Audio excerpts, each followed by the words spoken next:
Welcome to Buildings of Tomorrow. My name is John Lester, and in today's episode we're talking about BIM-ification.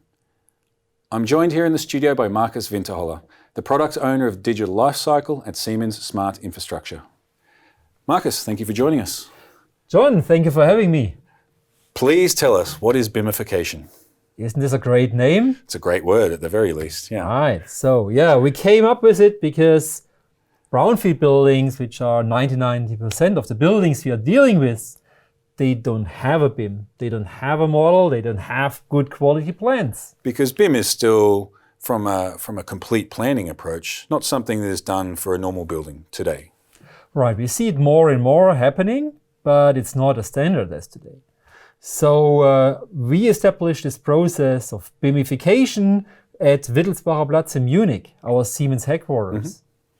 And because this building is just 2 years or 3 years old, it still was built in the 2D CAD way as buildings are built. So in a more traditional approach. Right, right. So we said, let's BIMify it.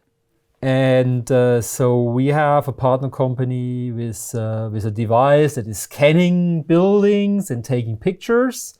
So we engaged the company doing that and creating pictures and 3D models, point clouds, very high precise measurements of buildings. And this point cloud was then sent to an outsourced company who created out of this point cloud 3D model. This process, are these 360 cameras, is it lasers? How do they get this hyper accurate scan? It's a combination of both, right? So it's multiple lasers there. They are measuring points, so they know where they are. They are geo-referenced, so they really know where the building is, how is the orientation. And they are creating a very dense point cloud. And at the same time, they are doing 360-degree pictures.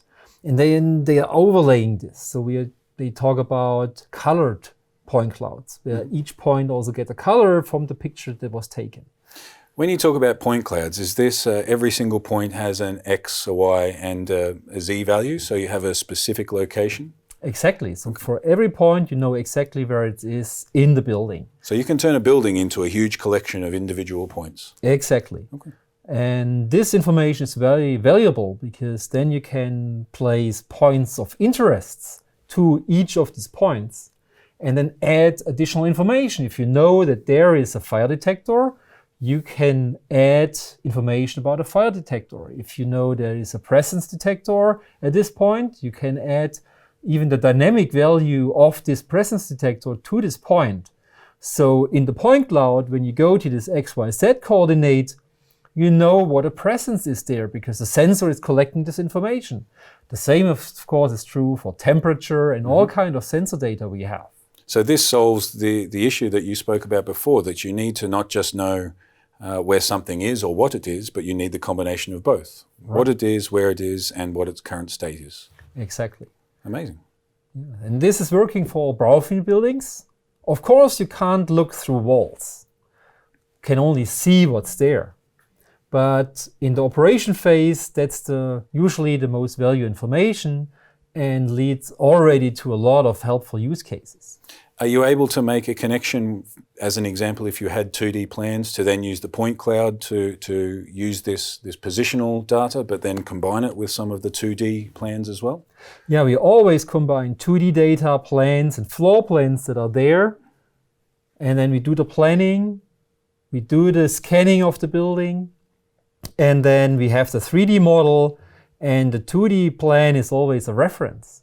But you wouldn't imagine how often the 2D plans are not matching the real building because they're not as built, they are as planned. So they planned and they changed some things along the way, but they never got around to fixing the drawings. Exactly. So this is BIM-ification. That's BIM-ification. I love it. Great tool. Thank you very much. Thank you.